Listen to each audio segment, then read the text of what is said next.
Nigeria's 27,000 square mile Niger Delta is Africa's largest wetland. Communities here once thrived in this fertile ecosystem. But the Delta has become Africa's most exploited oil reserve.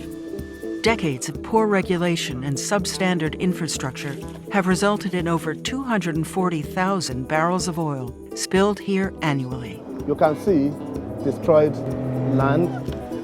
The inhabitants of Niger Delta, what they live with is the destruction that is caused by the global oil industry.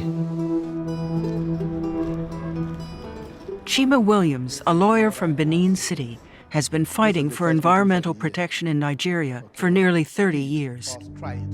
When two massive oil spills devastated the villages of Goy and Oruma in the mid-2000s, Chima was called to action.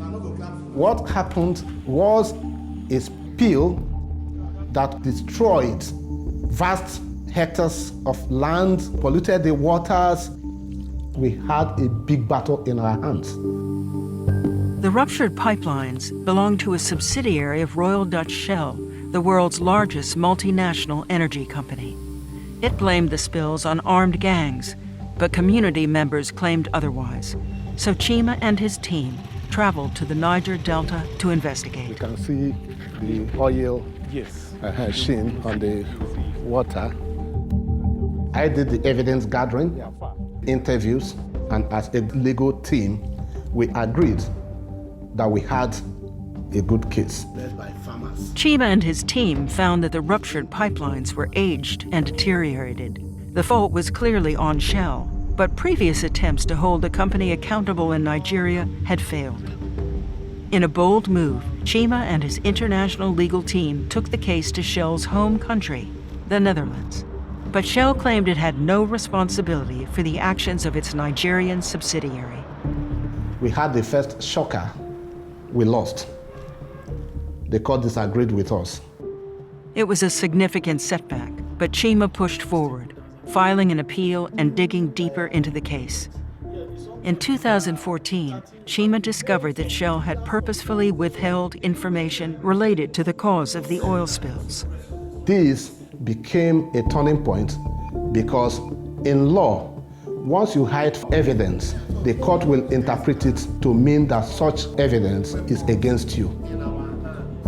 The court agreed with us and upturned the decision of the lower courts. Chima and his team spent another 7 years in litigation until finally, in 2021, the Dutch court ruled that Shell ultimately has responsibility over its Nigerian subsidiary. Shell was held liable for the oil spills in Goy and Oruma in order to compensate the affected residents. Yes. I felt highly elated and grateful to God. Our belief and faith in the use of the law was not misplaced. This is the first time that Shell has been held accountable in Dutch court. We will recover the Niger Delta to become what it used to be, a heaven of peace, where environment is the foundation of life. For outstanding environmental achievement for Africa, the 2022 Goldman Environmental Prize is awarded to Chima Williams, Niger Delta, Nigeria.